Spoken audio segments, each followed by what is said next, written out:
Kami dari kelompok 1 Suara Demokrasi ingin mengutarakan tugas kelima kami yang bertema Demokrasi di Indonesia. Tapi sebelumnya izinkan kami memperkenalkan diri satu persatu. Saya Westi Dularyani dari kelas 1. Saya Nabila Dea Rafia dari kelas E8. Saya Rozen Kasalaisa dari kelas E8. Saya Tubagus Muhammad Jaber Alikan dari S1. Saya Rehan dari S1. Dari S9. Dan saya Nikas Rait dari E3. Oke, kita langsung bahas. Oke, kita masuk ke pembahasan yang pertama. Apa sih demokrasi itu? Demokrasi secara singkat adalah menjadikan rakyat sebagai pemegang kekuasaan tertinggi di suatu pemerintahan. Sedangkan menurut KBBI, demokrasi adalah proses atau penjalanan pemerintahan dengan melibatkan rakyat atau rakyat turut serta dalam memerintah suatu negara atau bangsa yang dapat diwakilkan oleh presiden, MPR, DPR, dan lain-lainnya, sehingga menjadikan rakyat sebagai pemegang kekuasaan tertinggi di suatu pemerintahan negara atau bangsa tersebut. Apa keuntungan tinggal di dalam negara berdemokrasi? Jadi masyarakat dapat menentukan siapa yang akan dipilih dalam menjadi pemimpin di suatu negara, serta menunjukkan bahwa negara tersebut mengutamakan suara dan hak-hak masyarakat tersebut, serta menjunjung di mana masyarakat adalah pemimpin serta memiliki kekuasaan tertinggi dalam negara. Nah, teman-teman tahu nggak sih sistem demokrasi yang dijalankan di Indonesia itu apa? Kalau kalian belum tahu, sistem demokrasi yang terjalankan di Indonesia itu adalah sistem demokrasi Pancasila. Demokrasi Pancasila itu apa sih?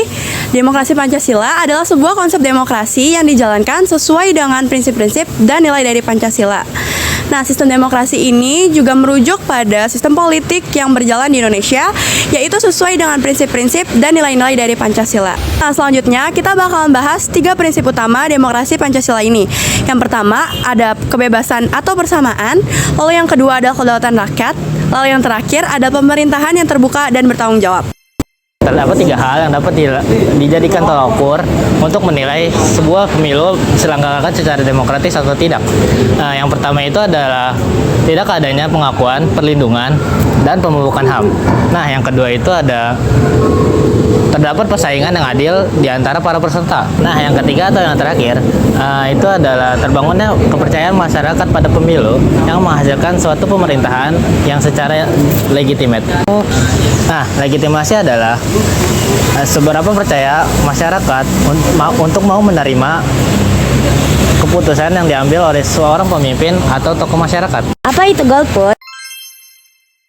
Golongan putih atau disingkat juga dengan golput merupakan istilah dalam pemungutan suara di mana seseorang peserta tidak ikut memberikan suara dalam proses pemungutan atau tidak memilih siapapun yang menjadi calon, atau bisa juga peserta yang datang ke bilik pemungutan suara namun tidak memilih siapapun sampai proses pemungutan suara berakhir. Sebagai sarana kedaulatan rakyat pada tahun 2024 telah diadakannya pemilihan umum pada tahun ini, yang dimana hal ini menjadi ajang pesta demokrasi rakyat pada tahun ini. Pada hal ini tentunya sudah banyak warga negara dan masyarakat ikut serta untuk memilih pasangan yang telah mereka dukung sebagai sarana untuk mendukung masa depan negara dan bangsa kita. Hal ini telah sesuai dengan pasal nomor 43 ayat 1 dan 2 Undang-Undang nomor 39 yang berbunyi, setiap warga negara berhak dipilih dan memilih dalam pemilihan umum berdasarkan persamaan hak melalui pemungutan suara yang langsung, umum, bebas, rahasia, jujur, dan adil sesuai dengan ketentuan peraturan perundang-undangan. Tidak memberikan hak kita dalam pemilihan umum atau tidak memberikan suara dalam pemilihan umum, maka artinya kita meremehkan hak kita sebagai warga negara untuk memilih dan memajukan bangsa ini.